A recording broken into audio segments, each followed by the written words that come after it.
Good evening. Hello. Hi. Don't mean to embarrass you right at the outset, but might as well get it over with. You know, film critics often have favorite critics of their own and favorite writers. It's a huge honor to be on this stage with you, Charlie, and thank you for being here and for your wonderful book, which Thanks. I want to talk about that and Prime Cut as well, and then I'll open up to the audience if there are questions from the audience. But let me start by, it's interesting that you, alluded to the candidate, which I believe opened right at a day before, the day after, and I remember, you reference Vincent Canby's review in the New York Times in your piece on Prime Cut, and how he said pretty much the exact opposite of what you said at the beginning. So it was very dismissed, and I don't think people really grappled with any of the political dimension that you kind of note in this film. Well, Yeah. it can be said the movie's like a piece of rotting meat that's been left out in the sun. The thing that struck me about it, watching it, was this is a time when big cities were dangerous, when there was a suspicion of them in the heartland, when that suspicion was often fueled by movies. You think of Death Wish, you think of Dirty Harry. It sort of confirmed the worst that you could think about the cities. And I think it's significant here that Hackman goes after Chicago. Chicago in '68 was the place where the police rioted and beat up demonstrators. To a certain segment of the country, that was giving them exactly what they deserved. It was taking care of these people who, were disrespectful. And so I think Chicago is very pointedly used, but the irony of the movie is that you have this Chicago hood who's in much worse danger in the heartland than anybody from the heartland would be in Chicago. And, this is a movie where you have all of these pieces of iconic Americana, and they're all perverted. The strapping farm boys, they're goons. Amber waves of grain, they hide killers. The white clapboard house, it's a brothel in training. So there's a real sense of not just rot but rapaciousness. Marianne eats guts. Like Saturn devouring his sons. And this is at a time when America was devouring its sons in Vietnam. In this movie, it's devouring its daughters too. I believe your piece, was originally written in 2015 or so, and you preface it with an excerpt from Nixon's silent majority speech, and you parallel that with what the speech that Marianne gives, in which he likens Chicago to, a sick sow. A sick sow. Grunting for cream, And dismisses Chicago. I mean, it's this. I was just reading your piece again. It feels extraordinarily prescient now, because given it was before the Trump campaign, of course, but this movie just has even more currency, it would seem. I can't take any credit for that, but it's but Marianne is Marianne's like a nightmare version of Nixon, but now we have a president who has no sense of political reality or mores, and is as vulgar as they come. So, but that's just dumb luck. Yeah. And yet, I think what's interesting about the movie, and I think what you admire about it is this is the sequence that you analyze in great detail and it's the fair scene. I love that scene. Love it too, and where you note that despite all this, it's not a corrupt kind of America that we see, and there's actually it's not nostalgic, but it's not super critical either. There's a very clear-eyed, almost documentary quality Yeah, to it. it's not dead. I mean, it looks like a nice day out. There are people there. They're engaged in what they're doing. They're enjoying themselves. They're not presented as zombies. And yet, it's a world that looks completely removed from everything else going on around it. It's not like time is frozen, but it's more like it's a bubble. And it's very hard to know what to do with that sequence, because it would be so easy to look down on them, which is what a bad filmmaker would have done. You know, it would be so easy just to look down on them, and yet Ritchie doesn't. That feels very even-handed to me, and at the same time, you just look at it and think, what are you thinking? You know, what has any of the last 12 years touched you or touched this place at all? And they are, of course, unaware of, you know, Nick, this Chicago mob enforcer who's moving among them, and Yeah. the, you know, the activities of Marianne as well. Yeah, there's this certain, it's, I think I'm trying to pinpoint what you say so well in your essay, which is the sense of, I don't know if it's restraint or nuance, but there's this, you know, and in those, that's when you've said that when you first saw the film, you'd expected something much more graphic and based on what was being written about it at the time, but there's restraint even in that opening where, you know, where you see someone being ground into meat, but it's not showing you the worst of the worst. It's like, yeah, it's there's a sense in, I don't know. Well, to me, Yeah. that's, you know, it's mechanized slaughter, and it's slaughter without blood. It's slaughter without pain. And I tried to get at, you know, obliquely, I tried to get at that sense and the sense of Nixon's rhetoric of, you know, honor in Vietnam and all of this stuff, which was completely devoid of, you know, I mean, I don't know if anyone's seen Dunkirk. I'm not giving anything away, but towards the end of the movie, someone reads Churchill's famous address to Parliament, you know, which we shall fight them on the beaches, and it's about blood and sacrifice. It's a leader talking to people, and he's, you know, convinced of the rightness of his cause. In that case, he was right, but he's saying this is what it's going to take. And in the case of Vietnam, you had an absolutely wrong cause being sold in these shining terms, which didn't speak of sacrifice. So there was something in my mind that linked up that rhetoric with the idea of mechanized slaughter and bloodless slaughter and painless slaughter, all with that anesthetized music that Lalo Schifrin composed for that scene. And of course, you know, the irony is, this was the point about which America wasn't having it, because kids from those towns were the ones who started to be killed. And, you know, that rhetoric wasn't holding up to, well, why did he die? Why did this happen? So it's oblique, but I think there's a sort of weird sense of let's be honest about what we're seeing. You know, let's be honest about what's going on. Let's talk about this in terms of killing. This is the, you know, maybe pull back and look at Opening Wednesday, your book as a whole. This is the first film that you lead with in the book. You know, is there, and I'm just curious, I have a few guesses maybe, but is there a reason why you decided to start with this one? I don't know. I mean, it's one of the earliest, I think. I mean, there are some that are earlier, but it's one of the earliest, and I thought if I'm going to write a book where I'm going to try and talk about the social and political import of some of these movies, I might as well start with, you know, this one. I had, you know, a couple of people say, no, don't start with that. No, but I was, you know, you can't tell me anything.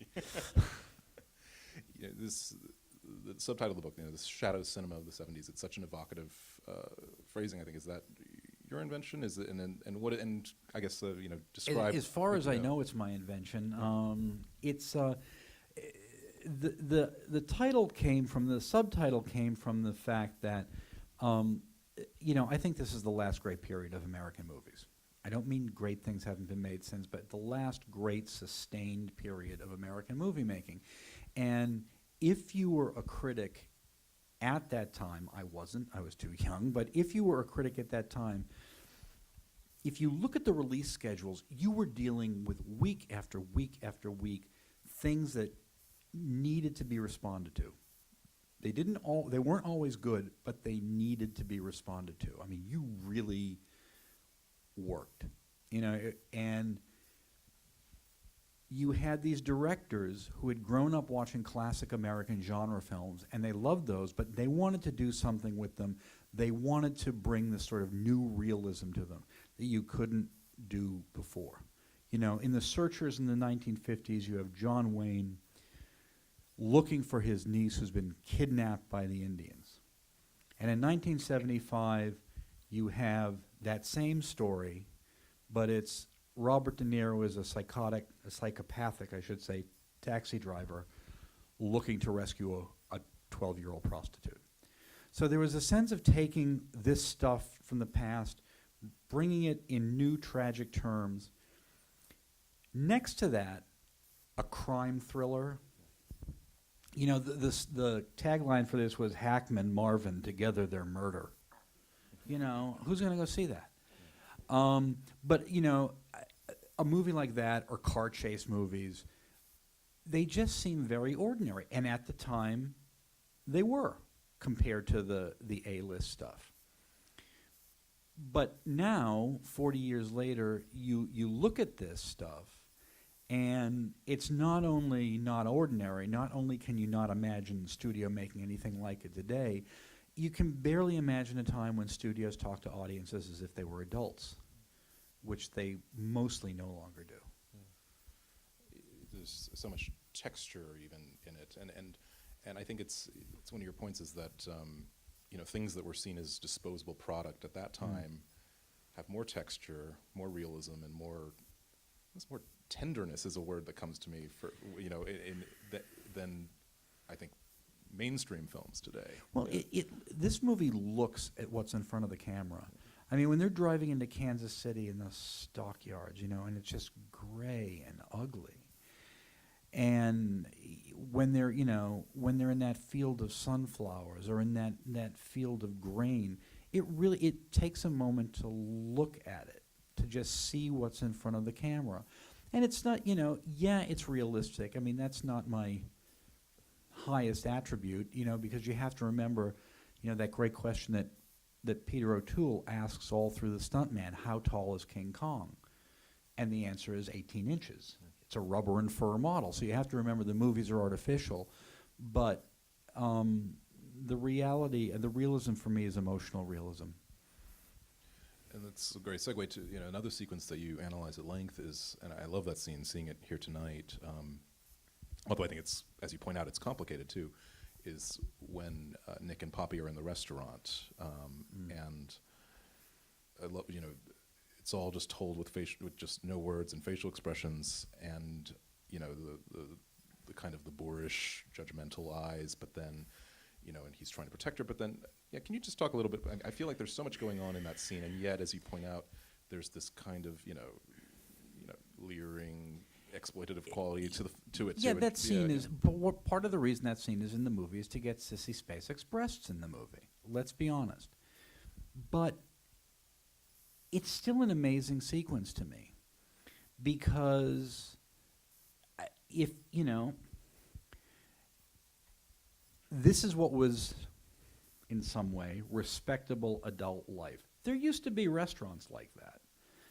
I mean, that restaurant looks like, it just looks dead. You've got that band playing Genie with the light brown hair, and, the blue velvet seats, and, and the line of waiters and waitresses at the back. It's a kind of formal American dining that doesn't exist anymore. I look at that scene and I hear a sick old sow grunting for fresh cream because it looks dead. It looks to me, that way of life looks dead, genuinely dead, in a way that the stuff at the fair doesn't. And she comes in and she seems like, she and Marvin are the only alive things in that whole scene. And as much at the time as middle America, conventional middle America, disapproved of, rebellious youth, there was also this sexual attraction to them. This is around the time, Playboy bunnies started having headbands and body paint or, flashing the peace sign.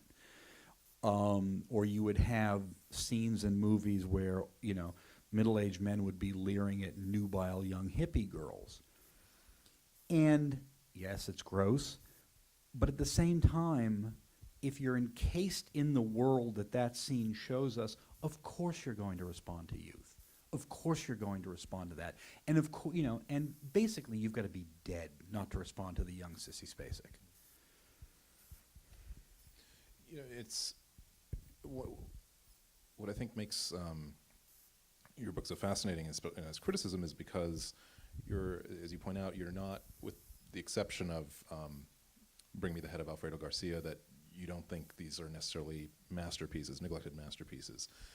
And I think that's really, as a critic, certainly it's hard to write about something, in that context without necessarily falling back on superlatives, but just saying this is really worth looking at closely and seriously. Yeah, I think you do that really well with every film you write about. But it's was that challenging? And I guess that goes to the question, choosing these 15. Well, choosing the 15 was just a case of, I'd seen things and say, oh yeah, let's do that, or let's do that. And some things I wanted to write about but didn't make it. I did a piece on White Line Fever, this trucker vigilante movie, and I couldn't make it live beyond. I couldn't make the movie live beyond the politics. I couldn't make the essay live beyond the politics, and I just didn't want to do that. So I cut it. I guess the more I've done this is going to sound like a weird thing for a critic to say, but the more I've done this, the question of whether this is good or whether this is bad has become less interesting to me than the question of what is it. Of trying to evoke the thing, trying to replicate the experience of watching it on the page, trying to think, well, where does this lead me? What does it suggest? And that I think when you do that, at least when I do it, for me, I think the value judgments take care of themselves. And also, I don't want to have to fall back on the falsity of claiming that everything I like is a work of art. Because that would just be completely contrary to the experience of going to the movies. And at the same time, I don't want to fall back on the thing of thinking that everything that you can say, yeah, this is a work of art, is something I like. I can live to be 100, and Potemkin will always bore the living piss out of me. It's a great piece of filmmaking. It's a brilliant demonstration of technique, and it's like, I get it. Okay, it's like up the workers. Okay. Yeah, I love that, the idea we're moved by things that are not art, and art can kind of close down a conversation too, because how then are you supposed to approach something on it, if it's given to you in this kind of very forbidding kind of pedestal. I've argued for years that there's teachers who go to students and talk about the poetry of Shakespeare, are closing it down, because when something is presented in those terms, often, I'm not saying you shouldn't say things are great and you shouldn't make that case, but you have to you can't just say, this is great, you have to like it. And at the same time, you don't want, I heard about a student, who said, well, why should I care about Ulysses?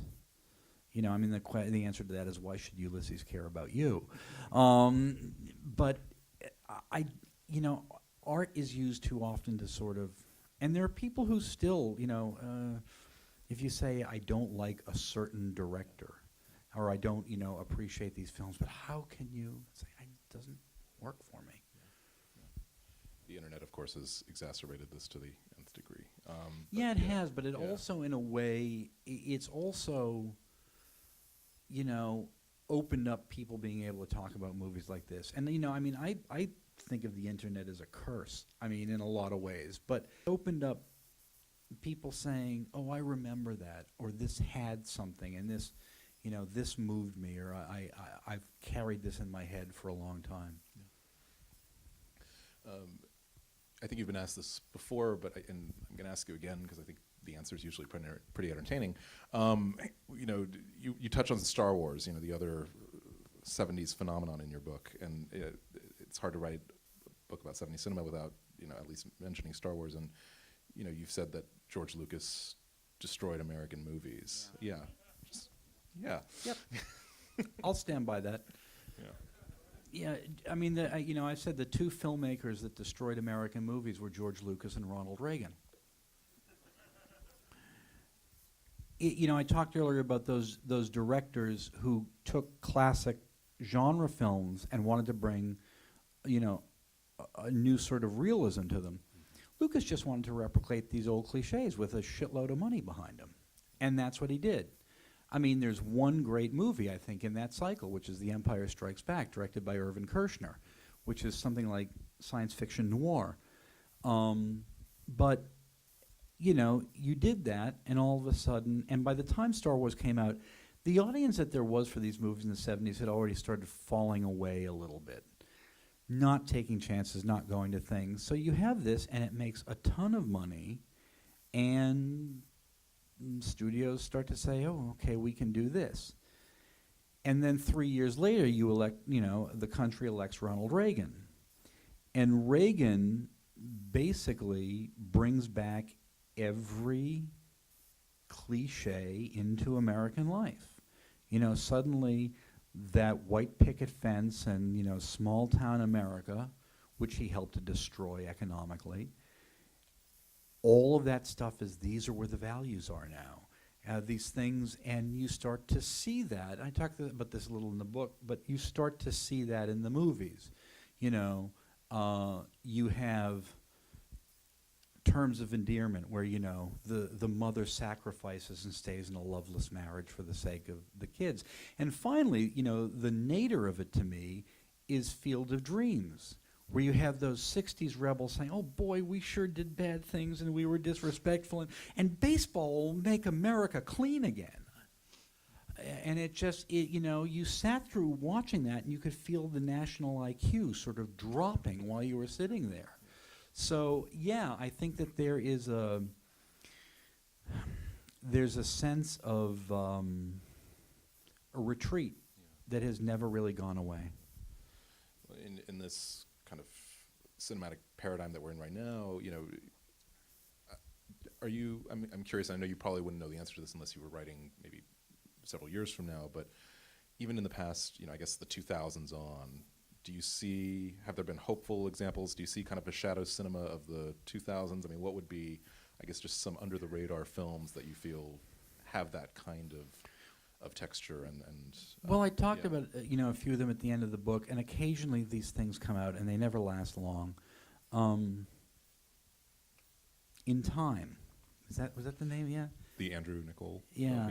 Did anybody see that, In Time? Yeah, totally.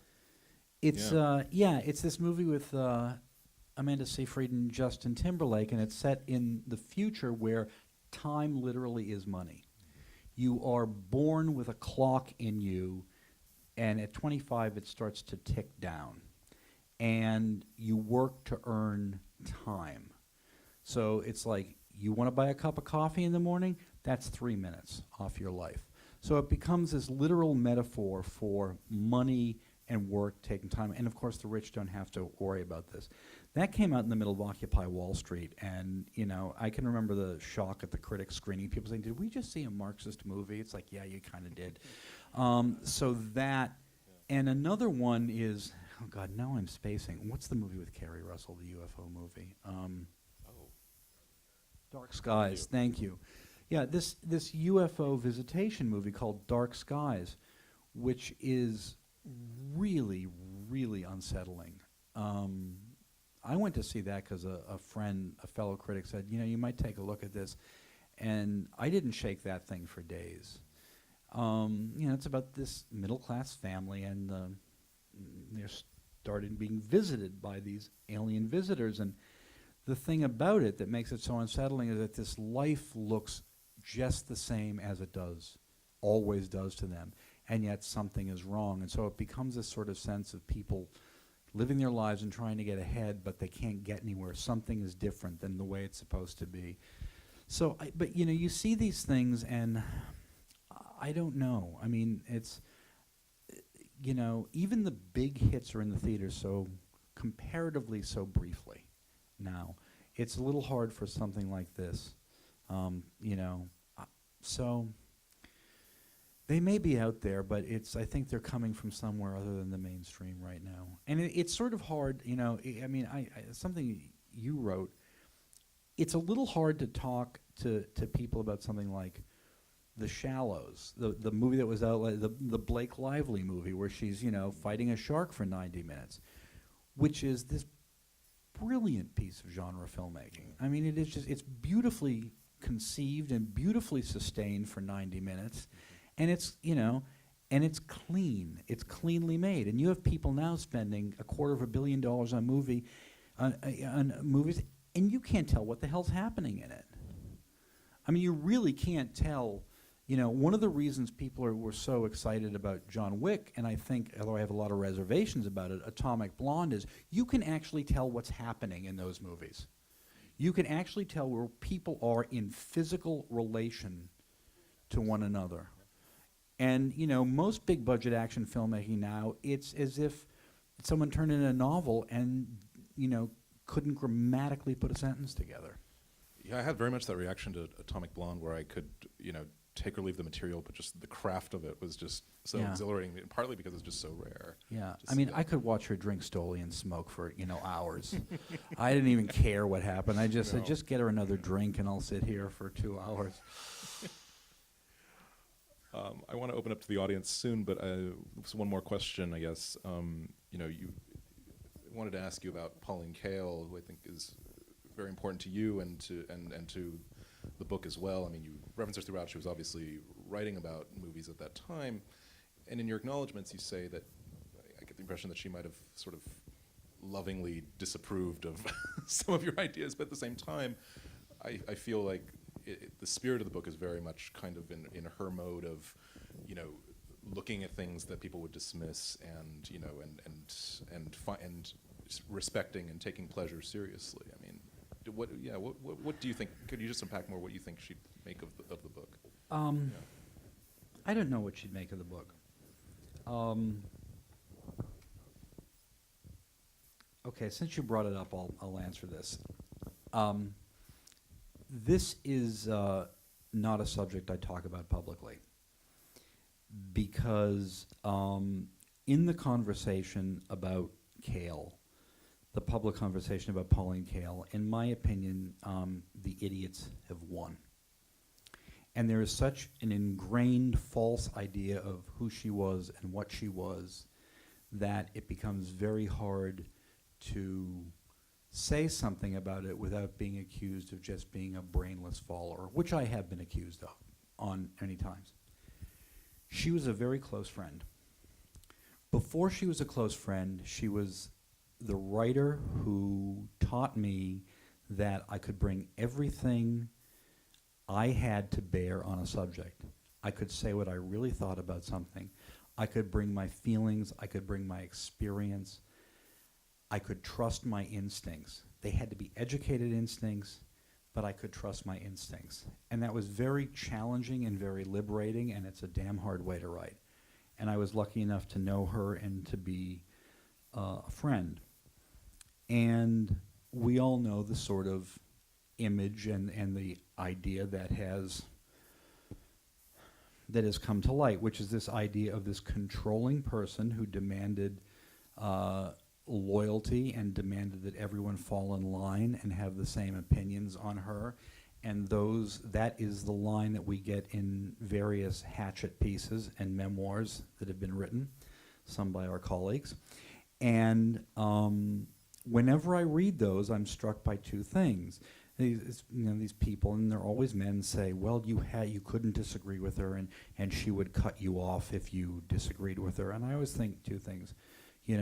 One, you're saying it's her fault that you didn't have the guts to stand up to say what you think. And two, you're saying it's her fault that you couldn't come up with a better argument than hers. And she and I disagreed a lot. We were always friends at the end of it. And as far as I know, and I will continue to think this idea, this image of her popular in film critic circles as this controlling, evil person who tried to control people's opinions is one of the most rankly sexist things I've ever come across. It is a reaction against a strong woman. There are on the internet today groups of young male critics who share sensibilities. You can tell what movies they're going to like in advance, not because they're dishonest, but because they've expressed preference for these type of films, and in some cases these directors. And they're very serious about it, and they share these opinions, and they share this approach. I don't think they're insincere, I don't think they're lying, but nobody accuses them of this. But that it's a woman saying it, she has gotten this, and I am fucking sick of it. And I don't speak about it because it's, as I say, it's personal, and you tend to, and there's always somebody around to disagree with what you're saying. But, I married a female film critic, and I see what happens to female film critics. No one is going to tell you or me that we must be having our periods if we didn't like the latest piece of shit Marvel movie. No one's going to threaten to rape us for not liking The Dark Knight, which happened to my ex-wife. So you don't have to care for Kael as a critic, and a lot of people don't. But this idea that she was, controlling is like the worst old sexist shibboleth. And I think that's about all I'm going to say on that. I'm both sorry and very glad that I asked you that. I am too. Are there questions from the audience? Do we have microphones going around? Or? Yes, we do. Sure. Yeah. So Prime Cut is an astoundingly relevant example of the cultural media in America and the way it tries to tell us what's wrong with us by pointing a finger at the middle of America and, kind of pontificating about how crazy and stupid it is. But I think that when Hollywood and the media talk down to Americans and then they turn around and they're astounded that Americans turn around and hate them, because of their kind of a stupid elitism and their kind of smug sensibilities.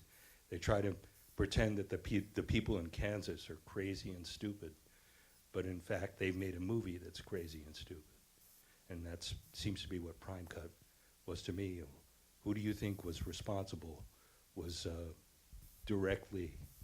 Are you saying you think the film is saying those people are crazy and stupid? Yeah, the filmmakers are sort of trying to press on the craziness and stupidity of the American heartland. Oh, I think that... Well, I don't think if you, as I said, I don't think you'd have that fair sequence if that was entirely the case.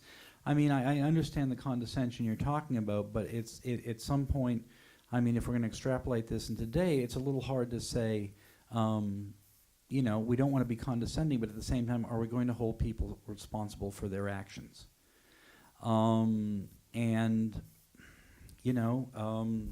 this goes further than Prime Cut, but we're in the most dangerous position as a country now that I have ever lived through. And it is, and if we're going to say that, well, we can't say people have acted irresponsibly, I don't know what the answer is. I certainly know that there's a certain thing of smugness, and I don't like it, but at the same time, I think that you really have to hold people accountable for what they've done. And in this case, it's very hard to, it's very hard for me at least to have respect for people who are ignoring facts and It's so hard to willing to believe take that a dangerous course. Hard to believe that Hollywood, of all people, can tell us about facts or kind of express anything. There's no reason about- Hollywood can't tell us about no, facts. Hollywood doesn't know anything. Well, you and I are going to have to disagree on that. Oh, yes, back there, I think. Oh, yeah, keep your hand up.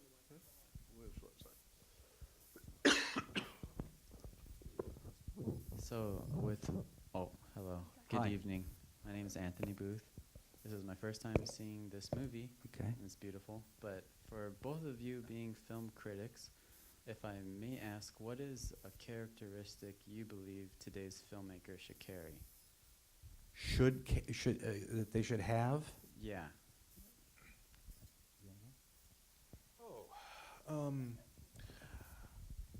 I don't. The word that I don't even know if I can expound on this, but the word that came to my mind immediately was humility. And yeah, and that can look like, it doesn't mean that a filmmaker's or a film necessarily has to be, mealy-mouthed and sure of itself. I think humility can take, many forms, but I don't know, that was just the thing that kind of came to mind for me.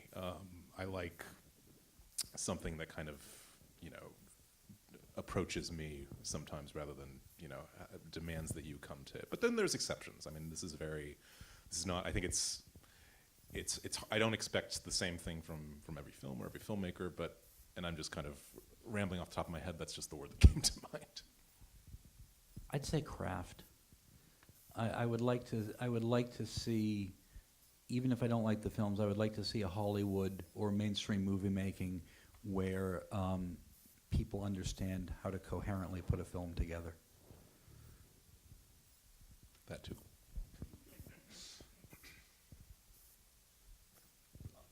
Oh, sorry. We'll get this gentleman next. Go ahead.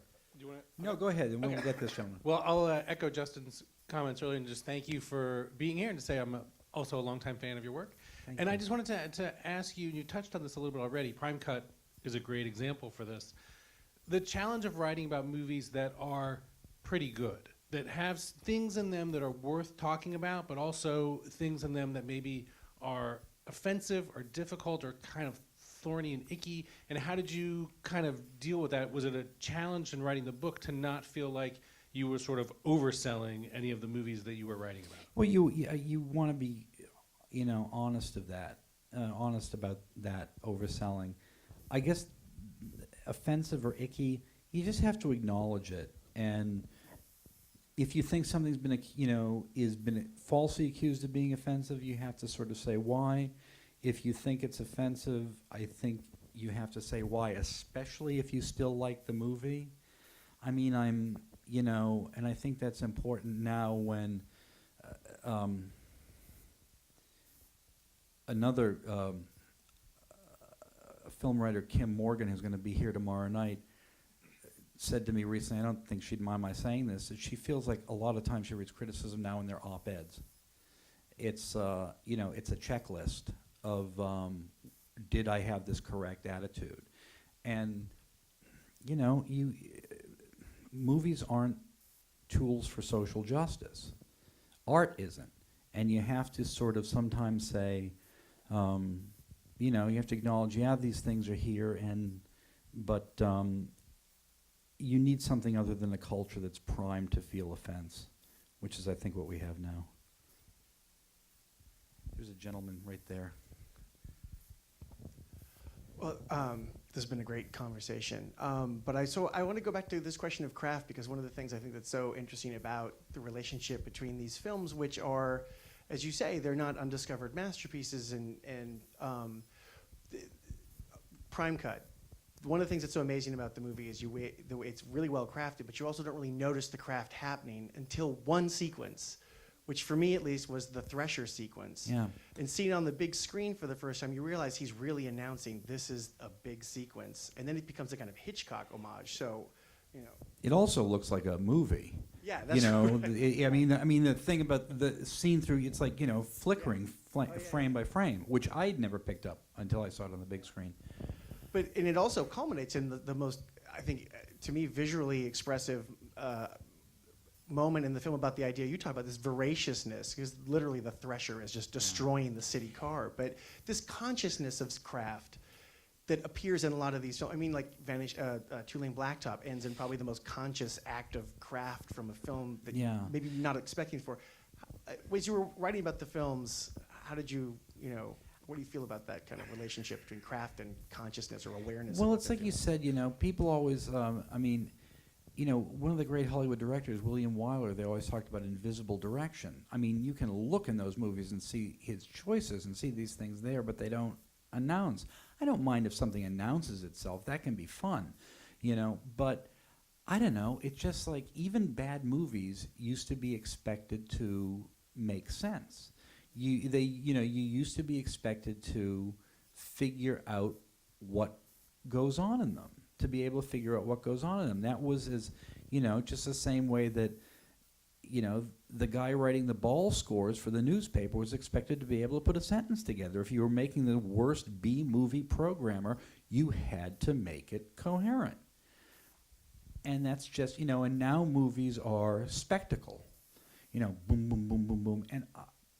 And that's just not expected anymore. So,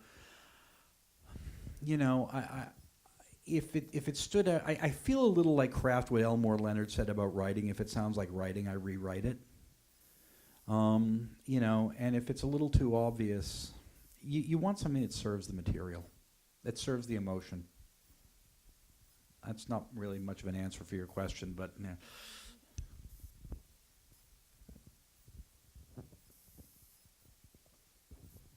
I think what you just said is very indicative of your approach in the book, which I thought was one of the things that I enjoyed most about it, about reading the book, that is that it made me want to see each movie immediately. When I finished it, I thought, how could you have possibly, gotten it down to just so few? How many movies consider? Not many more than this. Really? Yeah, I mean, I'm basically lazy. Like I said, Vanishing Point was cut, and at one point, somebody said to me, "Oh, you need a couple more." And now, of course, I think, oh, I wish I'd put this in, I wish I'd put that in, but I didn't want, I don't want to write on anything exhaustively. Mm-hmm. You want to be able to let people have a way in. Right. Well, I think one of the great things about the book is that it does give you a really strong sense of what the movie is and what it feels like to watch it, without, as you say, proclaiming it, too great of things for it. It's true to the experience of the movie. Thank you. I think that's what tells people most, whether it's for them or not. That's the woman down here had a question, I think. So Gene Hackman's great in this movie, and I just wanted to talk about what you thought about his performance in this and Cisco Pike, where he can make such a vivid antagonist with very little screen time. It's odd, don't you think? I mean, Hackman is such an unshowy actor. Speaking of Kael, the great line she had about Hackman was like, he's so terrific in this. He's so believable. He's in danger of having people say he's good. It's like he's extraordinary because, oh, he's good. It's, invisible technique. There you have it. But he's so showy in this. I mean, and in Cisco Pike, which is at the end of the month, which if you haven't seen it, it's on a double bill with Aloha, Bobby, and Rose. Believe me, that's a night. I don't know. I don't know that there's anything else quite like these performances, and yet they're not, they're not over the top, they're not scenery chewing, but they're really oddball performances. I've tried to wonder, I said in the book, why he's named Marianne. And the only thing I can think of is that John Wayne's real name was Marion. John Wayne's real name is Marion Morrison. But then why is Angel Tompkins named Clarabelle, who was the clown on Howdy Doody? Really? And she was dating Henry Kissinger, by the way, around the time this was made. It's like, no wonder he looks so bad today, I mean, it's... But, yeah.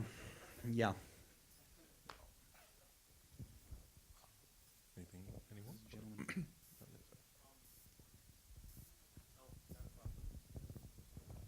We all know when people ban books, everyone agrees that it's a problem, but how do you deal with people that don't allow themselves to watch a film from another era, and because we're supposedly in this enlightened period right now, so we can't watch Charlie Chan movies, we can't appreciate Triumph of the Will, we can't appreciate Birth of a Nation, we can't watch Breakfast at Tiffany's because there's a scene with Mickey Rooney that's not appropriate. How can we explain to people, because I don't consider the era that we're in to be particularly enlightened, particularly politically, so why can't people watch a film in the context in which it was made? Because I'm sure 50 years from now, people are going to look at films we're making now, and they're not going to want to show them because they offend somebody's sensibility. I don't know. I don't think you can exempt yourself from what you're seeing on the screen. I mean, one of my problems, I don't believe in like the inevitable theory of history. Oh, if this didn't happen, this would have. I don't think that there would be movies if we didn't have Birth of a Nation. But the problem with that is that people for years have said, okay, I saw Birth of a Nation in my college film class, and the most honest reaction I have ever heard to that movie was a young liberal woman who said after the movie to me, I was really rooting for the Klan. It's like, of course you were. It doesn't make her a racist or a fool. She was responding to what she was seeing in front of her on the screen. The problem when people talk about something like that is say, well, it's a great movie, but it's a racist movie. No, it's a great racist movie. You have to be able to hold those two things in your head at the same time, that you can have a work of art with something absolutely reprehensible in it. And you also have to be, you have to be willing to allow for the time, not to say, oh, it's okay, but just to do a context. The trouble now is that people want to impose this time on that. I mean, I forgive me if I doubt the progressive values of someone who can look at a story about the triumph, a major victory against fascism, Dunkirk, and say, well, this is offensive because there's no women or people of color in the leading roles. Well, there weren't that many. I'm sorry. This is just how it was. It doesn't mean I don't think, we can't be representative or we can't be inclusive. I mean, you want that. You want that in you want that in casting. You want that in the stories that are told. But we're losing a lot of things. I mean, if you look at those Charlie Chan movies, I don't know if anyone's seen them, but I'm talking about the good ones, the Warner Oland movies. He's basically a Chinese Columbo. He's a guy who is, playing along with this idea people have of him as a nice, harmless guy, but he's sharp, and he's getting everything. He's getting everything, and he's processing it. And, so you're watching someone, as Peter Falk did in Columbo, who's sort of playing along. And one of the things I love in it is Key Luke, who plays his son, who keeps coming in, and is really sort of this wonderful image of the assimilated American kid. Every movie, there's a point, where, Key Luke turns up and says, "Hi, Pop," and he's so thrilled to be there, and, and it's, so, I don't know. I mean, there are things that I genuinely don't want to see in movies and things that genuinely make me cringe. But, I have people in my family who make me cringe, and I don't hate them. Can I share a quick Charlie Chan story of my Sure. own? Since you brought it up. My dad, who was a huge Columbo fan, and Father Dowling, Columbo, all, and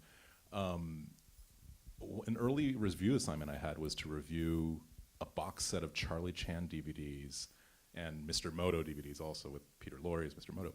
And I watched some of these with my dad. I thought, this will be fun, and it was kind of my first exposure to it. And my dad, whose name was Charles Chang, by the way, just neither here nor there, but it's an interesting coincidence, just loved them, and I didn't, I had my cringe, but at the same time, he had this attitude, and my dad, who loved old movies and loved old Hollywood, really appreciated even that at this point in time, some effort had been made, some imperfect but useful effort to get a Chinese person on the screen. So that was just, Even if he was a Swedish guy. even if it was a Swedish guy born in Holland, but that was, that's just a fond memory that I have, and it's just something I kind of, whenever, It just, yeah. the line that Warner Oland keeps using in those movies again is, "Thank you so much." And it's just, you keep seeing this, and you just hear the layers of irony beneath it. My dad was quoting the dialogue for days after that too, Yeah. in his own kind of thick If Chinese you guys accent. can watch Charlie Chan at the Olympics, I mean, really, it's like I'll throw down for those movies any day. Maybe one last question up here, the gentleman up here.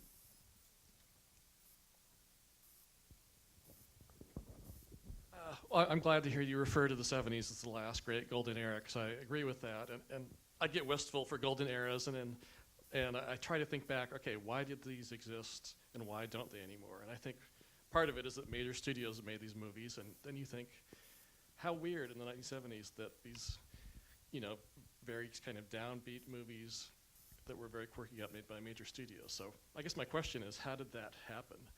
And we know Star Wars kind of ended it, I agree with that. But before that, was it the aftermath of Easy Rider and people saying, Part of give it, these young but people cameras? part of it, but even before Easy Rider came along, the studio system was falling apart.